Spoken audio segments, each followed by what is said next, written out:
But before we get into the message this morning, I know we just prayed. Let's go ahead and just have one more opening prayer and we'll get started. Dear God, we just want to thank you once again for inviting all of us this Sabbath morning. I ask that my words may not be mine but yours, and I pray a special prayer for our production team and the people doing audio and all of our musicians and just people listening online and in person, that this sermon can, hit home and be a blessing in their life today, Lord. We praise and thank you for this in your name, amen. So anytime I start a message, I always love to start with a question to keep it interactive. So I'm going to actually have you raise your hands if you can relate to this.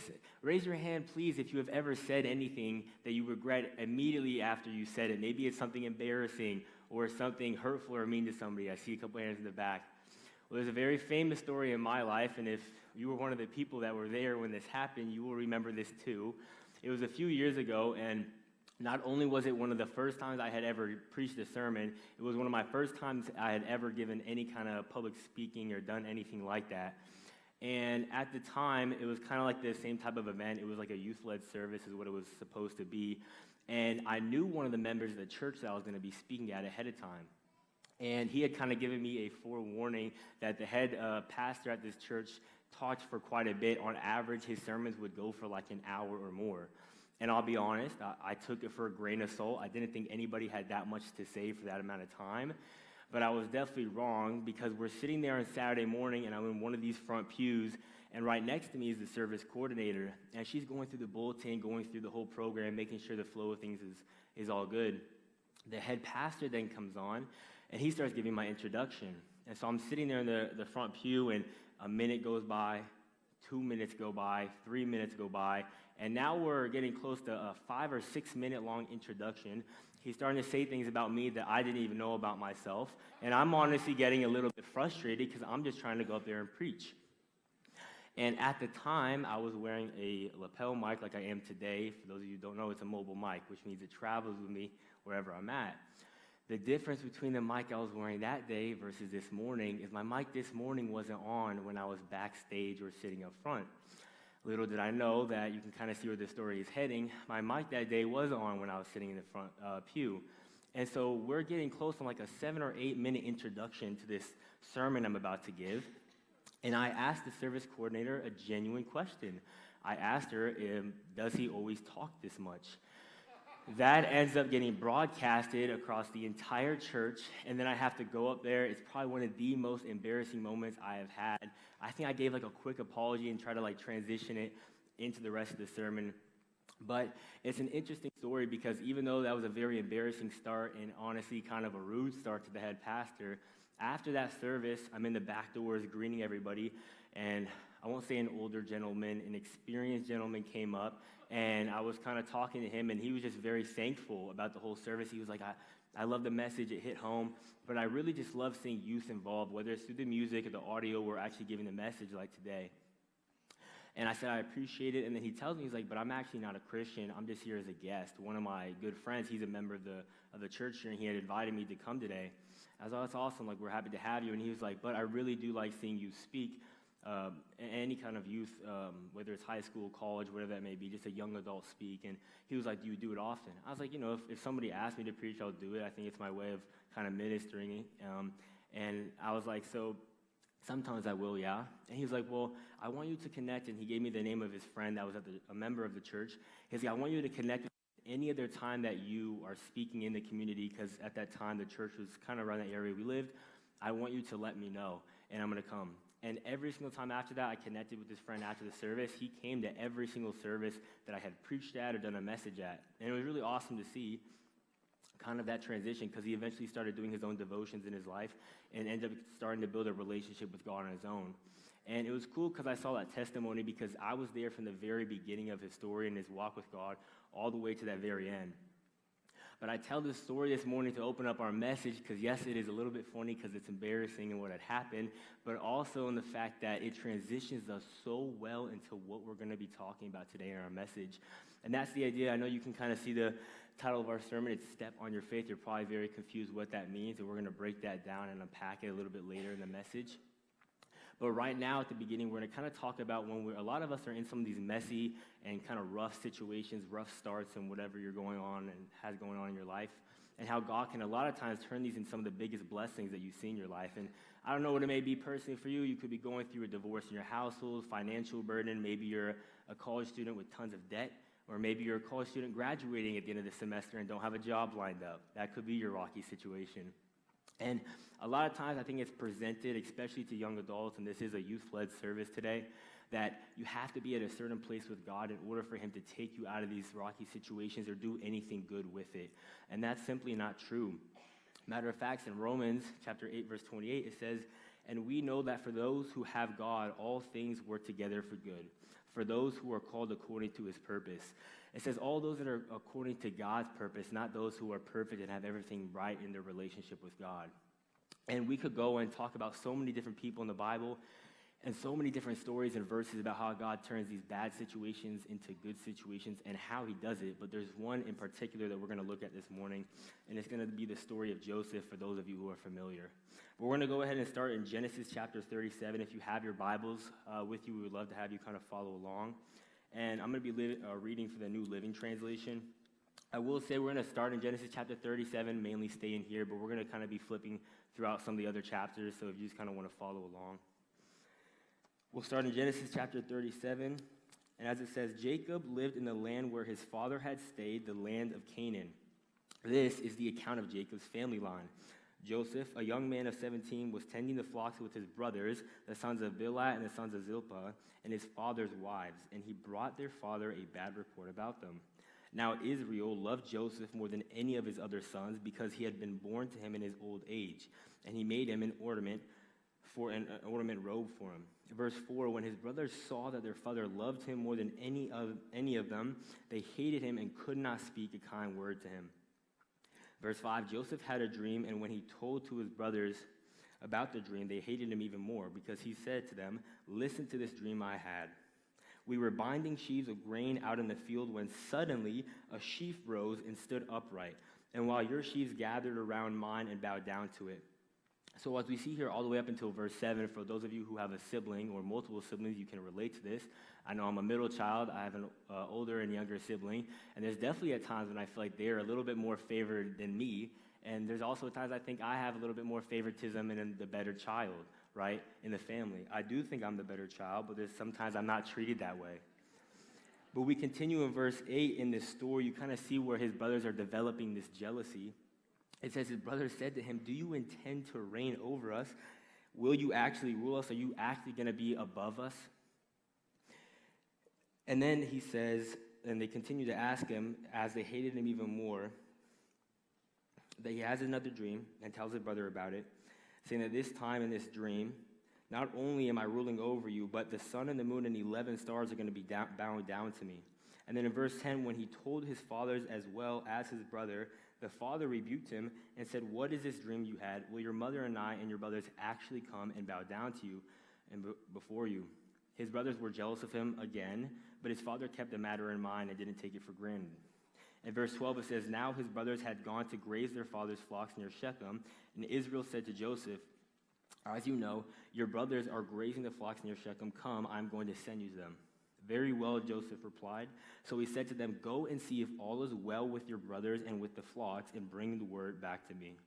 Then he sent him off from the valley of Hebron. When Joseph arrived at Shechem, a man found him wandering around in the fields and asked him, "What are you looking for?" He replied, "I'm looking for my brothers. Can you tell me where they're grazing their flocks?" Verse 17, "They have moved on from here," the man answered. "I heard them say, 'Let's go to Dothan.'" And so Joseph went after his brothers and found them near Dothan.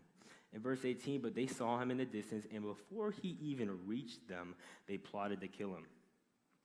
In verse 19, "Here comes that dreamer," they said to each other. "Come on, let's kill him and throw him into one of these sinisters and pits and say that a ferocious animal devoured him. Then we'll see what comes of his dreams." When Reuben heard this, one of Joseph's older brothers, he says, "Let's try to rescue him from their hands. Let's not take his life," he told the other brothers. "Don't shed any blood. Throw him instead into this pit here in the wilderness, but don't lay a hand on him." Reuben said this to rescue him from them and take him back to his father. And so in verse 23, it says, when Joseph came to his brothers, they stripped him of his robe, the ornament robe he was wearing from his father, and they took him and threw him into the pit. This pit was empty, and there was no water in it. And as they sat down to eat their meal, they looked up and saw a caravan of Ishmaelites coming from Gilead. Their camels were loaded with spices, balm, myrrh, and they were on their way to take them down to Egypt. Verse 26, Judah said to his brothers, "What will we gain if we kill our brother and cover up his blood? Come, let's sell him to the Ishmaelites and not lay our hands on him. After all, he is our brother, our own flesh and blood." And his brothers agreed. In verse 28, so when the Midianite merchants came by, his brothers pulled Joseph up and out of the pit and sold him for 20 shekels of silver to the Ishmaelites, who took him to Egypt. And we see, continuing in chapter 37, what happens is the brothers then bring back Joseph's robe that his father had given him, covered in blood, and had kind of blamed it on an animal that had devoured him, not really taking any responsibility for it. But we see here in the start of Joseph's story a lot of just rocky beginnings and messy situations as his own brothers turn on him, and they, for one, try to kill him. They're like, okay, let's not do that. Let's go ahead and just sell him into slavery. And we're going to kind of summarize these next two chapters, 38 and 39, because what happens is just kind of what goes on in between as he arrives as a slave. And when he gets there, I would like to think that Joseph was honestly pretty grateful to God because he wasn't dead. That was the original plan that his brothers had for him. Yes, he may be enslaved in Egypt, but at least he's not dead. But when he gets there, one of the high-ranking officials in the Pharaoh at the time, his name was Potiphar. He was a high-ranking official for Pharaoh, and he had a wife. And Potiphar's wife had this thing for Joseph, really was attracted to him, and was trying to cheat on Potiphar. And so what happens is she goes up to Joseph trying to cheat on Potiphar with him, and he says, look, I may be a slave, but I'm actually kind of grateful for Potiphar, my masters here, because I'm not dead. So who am I to disrespect them? If anything, I'm going to honor them even more. So no, I can't do anything with you. And she continues to try to kind of tempt him until eventually she gets annoyed and is like, fine, I'm going to go tell Potiphar that you were the one that were trying to get me to cheat on him. And she does that, and Joseph is then thrown into prison on something that he didn't even do. And we see that happening in 38 and in 39, and we continue here in chapter 40 as Joseph is in prison, and that's when the story continues to take place. And so in verse 40, it says, sometime later, the cupbearer and the baker of the king of Egypt offered their master, the king of Egypt, and Pharaoh was angry with his two officials, the chief cupbearer and the chief baker, and he put them in custody in the house of the captain of the guard, in the same prison where Joseph was confined, where Joseph was literally just placed in. And the captain of the guard assigned them to Joseph after he attended them. After they had been in custody for some time, each of the two men, the cupbearer and the baker of the king of Egypt, who were being held in prison, had a dream the same night, and each had a dream and meaning of its own. When Joseph came to them the next morning, he saw that they were each dejected, so he asked Pharaoh's official who he was in custody with the night before in his master's home. And why do you look so sad today, Joseph asked them. They both replied, we both had dreams, they answered, but there was no one to interpret them, so they felt pretty lost. And they felt it was a very impactful, very powerful vision and dream that they had. But then Joseph said to them, do not interpretations belong to God? Tell me your dreams. So we see from verses 9 all the way up until really verse 17, them kind of explaining what these visions were, what was happening. And we're going to continue on in verse 18, where this is what it means Joseph had said. Now he's kind of giving the interpretation of what these visions mean to these officials in the Pharaoh's court. And he says, the 3 baskets are 3 days. Within 3 days, Pharaoh will lift you off your head and impale your body on a pole, and the birds will eat away at your flesh. Verse 20, now the 3rd day was Pharaoh's birthday, and he gave a feast for all his officials. He lifted up the heads of the chief cupbearer and the chief baker in the presence of his officials. And he restored the chief cupbearer to his position so that he once again put the cup into the Pharaoh's hand. And then in verse 22, but he impaled the chief baker just as Joseph had said to them in his interpretation. And the chief cupbearer, however, did not remember Joseph. He completely forgot about him.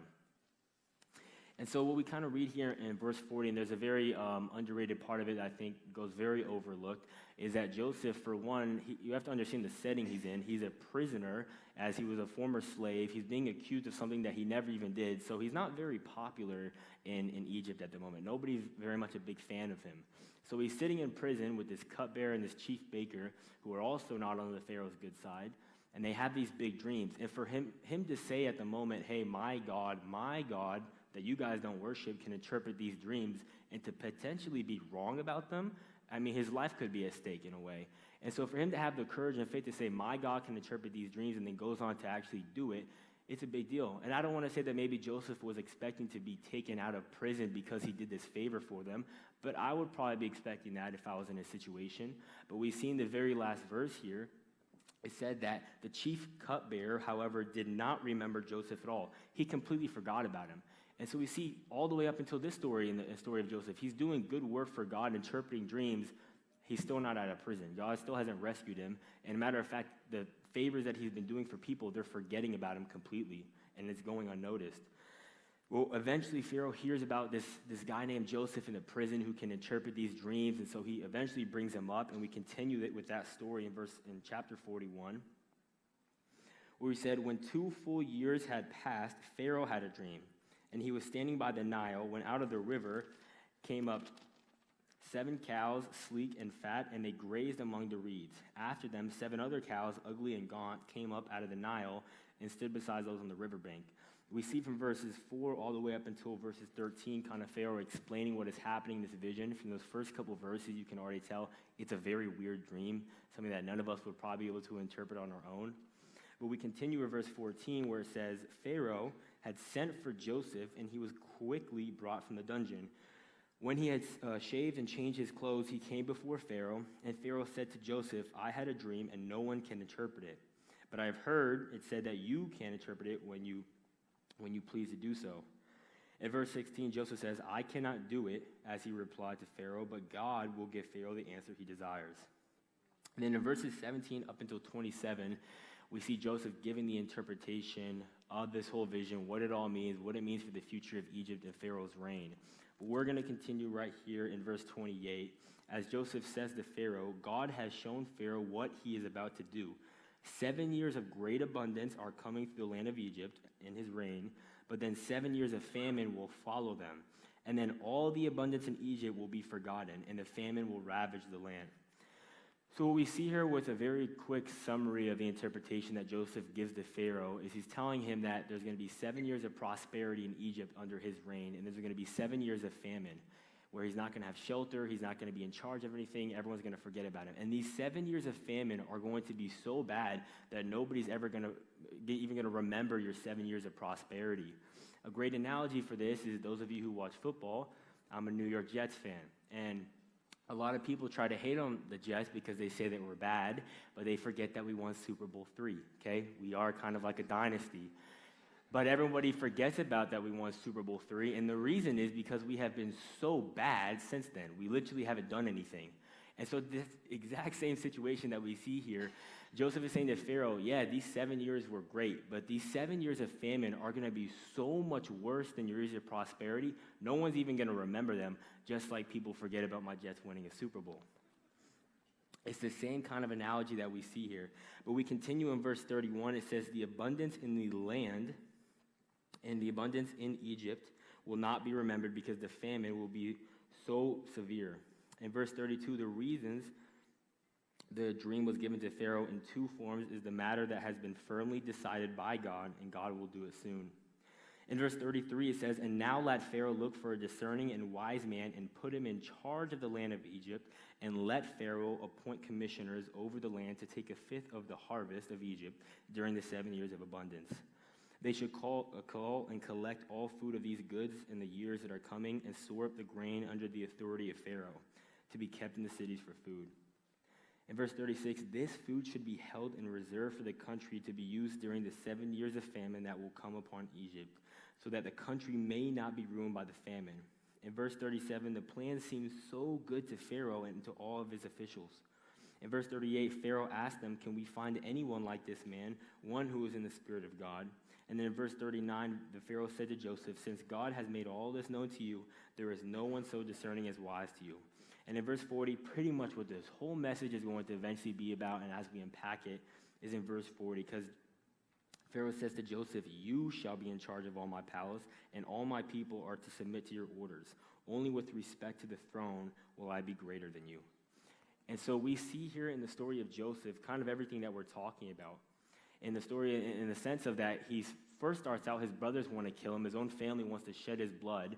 They decide not to, decide to be generous, and just send him off into slavery. Very nice, right? But as they do that, then he gets into Egypt and is accused of doing something that he never tried to do with Potiphar's wife, is thrown into prison. He then takes a risk saying, my God, it can interpret your dream to this cupbearer and chief baker, and hopes that it's actually going to happen, and if it doesn't, he could end up dead. He does it, he interprets the dream correctly, and then the cupbearer completely forgets about Joseph when he gets back into a high position. And so Joseph kind of does all that in a way for nothing. Then we see Pharaoh eventually gives Joseph his credit, gives him a shot, and he comes up to the palace and interprets Pharaoh's dream. And we see eventually he takes over Egypt and Pharaoh's place when he's in these 7 years of famine. And so when we're talking about situations that may start very messy or very rocky, or maybe the way that we don't want, just like my sermon the one day when I had made the out-of-pocket comment to the head pastor, a lot of these situations that start very rocky, God has a unique way of providing them and making them into a huge blessing, whether we see it or not. And I feel like a big thing is that we're kind of told that it's either you have to have a certain point in your relationship with God for him to use you or take you out of these messy situations into a blessing. And it's simply not true. A lot of times, some of the people that God uses, I feel like, can be either maybe the most unethical or the farthest away from him, and they could be currently sinning in the worst way possible, but somehow be a big blessing for God in his overall ministry. And I think God does that just to prove a point at times, to be honest. And I think a lot of times it's easier said than done, though, because I can come up here and say that if you're in a messy situation or a rocky, whatever you have going on, like we talked about, it could be a parent's divorce, financial burden. I mean, you could, like we said, graduating, don't have a job lined up, whatever that situation may look like for you. And I can come up here and tell you God can use that into a very big blessing. Like, that sounds good, but I hear it all the time, Joey. How do I allow God to even make that happen? What are the steps? And what separates me? Because it's true, Joseph, even though he was very faithful to God, even in the smallest of things, he was not a perfect person. He was a sinful human just like all of us. And so why does God choose to use someone like Joseph rather than you or me or anybody else that is in a very hard situation and a very messy situation? And there's a common theme between Joseph and even in the story of Jesus, who had a very messy situation in his crucifixion. He started off as a carpenter's son, for those of you who don't know, and then he ended up becomes the savior of the world. And so how does God pick and choose these different people to use even when they are currently sinning and imperfect people? And there's a common theme, and it's that Joseph, even when he was in prison and had all these things going on, he always felt empowered by his faith. I think a big thing, especially for young adults, because it is a youth-led service, but also adults, now is we're kind of taught that our faith is like a weight on our shoulders or something that puts us back a little bit. And I remember as I talked about the sermon I had given when the man came up to me after, and I had kind of seen his testimony and everything develop over time after the one sermon that I had spoken, we talked about in the introduction. There was a very similar youth-led event kind of service where I was speaking at it. He was obviously there because he had been coming to a lot of the messages when I was preaching, and obviously at that point we had built a relationship. Afterwards, I'm talking with him, and again, he says the same thing. He's just thankful. He likes seeing youth come up and kind of preach and do the message. But he asked, he's like, why don't I see more youth doing it, whether it's through music or speaking or audio? Like, why is that? And I think it's important to talk about because, for one, it goes along with our sermon, and two, it is a youth-led service day. Like, that's the whole point of having it here at Hamilton today, having all these collegiate students run the audio, the sermon, do the music. Is a lot of youth in the generation are leaving the church and nevertheless being willing to come up here and speak or play music. And I think there's a lot of reasons. And anytime I come up here and speak, I will have a head pastor. I feel like usually ask, why are you willing to do that? But a lot of people may not be willing to do so. And I think there's a lot of different reasons that people try to say for youth leaving the church or not being willing to serve God in different ways. But my personal opinion and why I feel like the number one reason is that not just for youth and young adults, but for everybody of all generations, I feel like we're kind of taught this idea that our faith is a weight on our shoulders and it's just going to make our life a million times harder. Like, as soon as you become a Christian, devote yourself to God, your life is just horrible. Realistically, that's not true. Whether you're a Christian or you're atheist, you're going to have the same amount of problems. The difference is just who you have on your side when you're going through them. And I think when we present this idea, it stops a lot of people from wanting to fully commit to God because they're scared they can never achieve very successful things or do big things in the world, even if it's not a Christian environment, because they're worried if I have a strong relationship with God, it's going to force me to kind of, maybe, stay away from certain friend groups, or maybe it's certain materialistic things that we have to put away, whatever it may be. And it's a drastic change for a lot of people. And on top of that, having this kind of like empowered faith where we feel like our faith is, matter of fact, a stepping stone, as you can see with the title of our sermon, and viewing it as like a head start, really viewing our faith as like a competitive advantage because it gives us a backbone. It separates us from everybody else in the world. Instead of viewing that and instead viewing it as a weight on our shoulders, something that drags us down and makes our life just so horrible, I believe that's the number one reason why a lot of people aren't willing to do stuff for God and commit themselves to him fully. On top of that, come up here and do different things of service for God. And so when we have this idea of trying to get this empowered type of faith to where we actually gain confidence from having a relationship with God, it's also easier said than done. And how do we kind of go about doing this? And it starts with the same thing in the story of Joseph. It starts with the same thing even when Jesus was here on earth going through his troubling times. Every single person that had this empowering type of faith to where because they had a good spiritual relationship with God, they literally felt more confident on a day-to-day basis as they started on a day-to-day basis applying these different rules and different things that God has given to us. And so maybe that for you could be like starting a devotional, a small devotional in the morning or the afternoon, or it could be cutting out a bad habit. But these people were fully devoting themselves to God every single day. They weren't half-heartedly doing anything, especially in a spiritual sense. And there's a great analogy that I like to use. All of us have some kind of ego in some way. We all are very confident for some reason. For some of you, it could be you work out a lot and you have this amazing physique. And so because of that, you feel like you're just better than everybody else. Maybe you're amazing at a sport. You've put a lot of time and practice into it. And because of that, you're confident. Maybe it's because you have academic success, financial success, whatever it is that gives you confidence. There were steps that you took to eventually get to that point. And if we were to look at someone who works out a lot, for example, if someone comes out of the gym, has a great pump, they 100% are feeling confident. Nobody can kind of stop them. They feel on top of the world, right? But what did they have to do to get to that point? They had to work out every single day. They couldn't just go in for 10 minutes, pull a couple machines, and that was it. They had to do it every single day, devoting themselves full-heartedly. And then eventually, because of that, they felt more confident and they felt empowered by that. And so when we are able to fully devote ourselves to God every day, even in a small sense, whether it's like a devotion or cutting out a bad habit, it eventually leads to us being able to walk out of these different situations more confident because we have a personal relationship with God, just like the example of walking out of the gym feeling more confident, more empowered, whatever it may be for you. And so by taking these little steps every single day, it eventually helps us reach these points of confidence in our relationship with God and allow it to actually view our faith as a stepping stone and a head start rather than a weight on our shoulders. And as we close today, there's a story of a very famous author that I think can apply to this message very well and hit home to a lot of people. For those of you who don't know who Van Gogh is, he's pretty much seen as one of the greatest artists and painters of all time. But what's interesting about the life and story of Van Gogh is that he lived only up until he was 37 years old, and in his life, he only sold one painting. And when he died, it was recorded him saying that he felt like his entire life was a failure and he had done nothing. But it was just recently, in 2022, his painting Orchard with the Cypresses, which is the title, sold for $117 million in Christie's, New York. And so now, Van Gogh is seen as one of the greatest artists and painters ever, but when he died, he felt like his entire life was a failure. And the sad part is that majority of us are going to go throughout our whole life living the exact opposite kind of life as Van Gogh, where we're going to live our whole life thinking that our entire life is actually a success, and we've done everything that we could possibly do.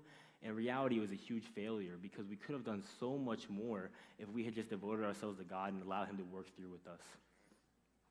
And so as we end the message this morning, I challenge all of you guys to kind of think about it. What is something that you could do in your day-to-day life to start building up that faith, to become empowered, and actually use your faith as something that's like a competitive advantage, something that separates you and makes you more confident, right? And like I said, don't live the opposite life of Van Gogh where we go our whole life thinking that it's success.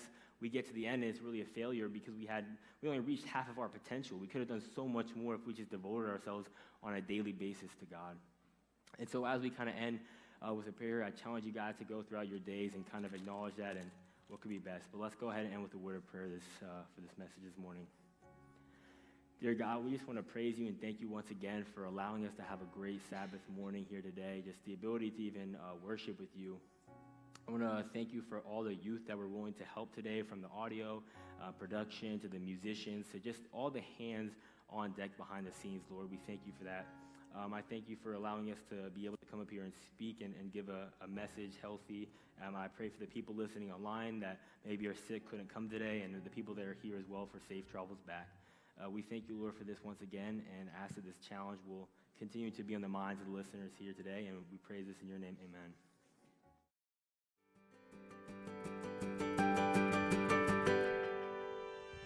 In Philippians chapter 1 and verse 6, it says, "You can be confident of one thing, that he who started a good work in you will carry it on to completion until the day Jesus Christ returns." Here at Hamilton, we exist to connect the disconnected by sharing Jesus through loving and serving, and being a grace-filled church family. When you walk through our doors, we want you to feel right at home. It's our intention to make worship attractive and Christ irresistible. Good morning, welcome. Good morning, welcome to Children's Church. Good morning, welcome to Hamilton. Our service is about to start. Come join us now. It's time to worship.